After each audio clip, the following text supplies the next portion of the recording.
Capítulo 4, seção 5. A ilusão do ego-corpo.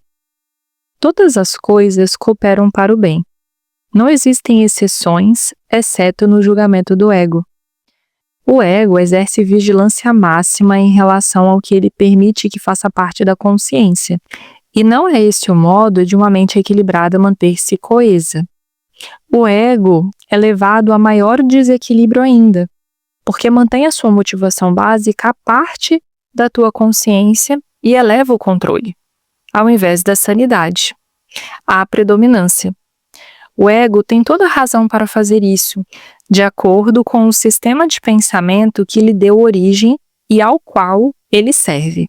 O julgamento são, inevitavelmente, seria contra o ego, tem que ser obliterado pelo ego no interesse da sua própria autopreservação. Uma das principais fontes do estado de desequilíbrio do ego é a falta de discriminação entre o corpo e os pensamentos de Deus.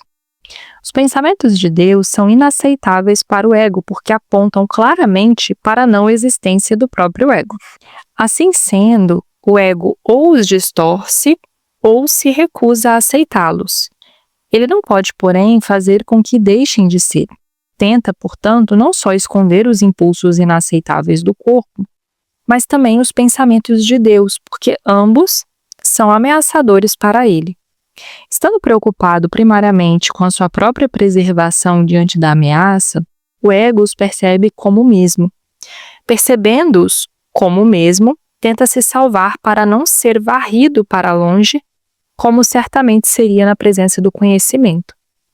Qualquer sistema de pensamento que confunda Deus e o corpo tem que ser insano. No entanto, essa confusão é essencial para o ego, que julga só em termos de ameaça ou não ameaça a si mesmo. Em um certo sentido, o medo que o ego tem de Deus é pelo menos lógico, já que, de fato, a ideia de Deus o dissipa. Mas o medo do corpo, com o qual o ego se identifica tão intimamente, não faz absolutamente nenhum sentido. O corpo é o lar do ego por sua própria escolha. É a única identificação com a qual o ego se sente seguro, pois a vulnerabilidade do corpo é o seu melhor argumento de que tu não pode ser de Deus. Essa é a crença que o ego ansiosamente promove. Entretanto, o ego odeia o corpo, pois não pode aceitá-lo como bom o suficiente para ser o seu lar. É aí que a mente passa a ser, de fato, aturdida. Apesar do ego lhe dizer que ela realmente é parte do corpo e que o corpo é o seu protetor, também lhe é dito que o corpo não pode protegê-la. Por conseguinte, a mente pergunta: aonde posso ir em busca de proteção? Ao que o ego responde: volta-te para mim. A mente, não sem causa, lembra ao ego que ele próprio insistiu em ser identificado com o corpo. Portanto, não faz sentido ela voltar para ele em busca de proteção. O ego não tem uma resposta real para isso, posto que não existe nenhuma, mas tem uma solução típica. Oblitera a questão da consciência da mente. Uma vez fora da consciência, a questão pode produzir e produz inquietação, mas não pode ser respondida, porque não pode ser colocada. Esta é a pergunta que tem que ser feita. Aonde posso ir em busca de proteção? Buscai e achareis. Não significa que deves buscar cega e desesperadamente algo que não reconhecerias. A busca significativa é compreendida conscientemente organizada e conscientemente dirigida. A meta tem que ser formulada de forma clara e mantida em mente. Aprender e querer aprender são inseparáveis. Tu aprendes melhor quando acreditas que o que estás tentando aprender tem valor para ti. Contudo, nem tudo o que podes querer aprender tem valor duradouro.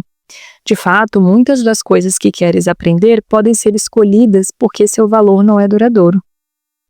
O ego pensa que é uma vantagem não se comprometer com coisa alguma que seja eterna, porque o eterno não pode deixar de vir de Deus. A qualidade do que é eterno é a única função que o ego tem tentado desenvolver, mas sistematicamente tem falhado em conseguir. O ego transige com o tema do eterno exatamente como faz com todos os temas que, de alguma maneira, digam respeito à questão real. Passando a envolver-se com assuntos tangenciais, espere esconder a questão real e mantê-la fora da mente. A ocupação característica do ego com coisas que não são essenciais é precisamente para esse propósito. As preocupações com problemas, colocados para serem insolúveis, são os instrumentos favoritos do ego para impedir o progresso do aprendizado. Em todas essas táticas diversivas, há, porém, uma única questão que nunca é colocada por aqueles que as perseguem. Para quê? Essa é a questão que tu tens que aprender a colocar em relação a tudo. Qual é o propósito disso? Seja ele qual for, vai dirigir os teus esforços automaticamente. Quando tomas uma decisão em relação ao propósito, naquele momento tomaste uma decisão a respeito do teu esforço futuro, uma decisão que vai permanecer efetiva, a não ser que mudes a tua mente.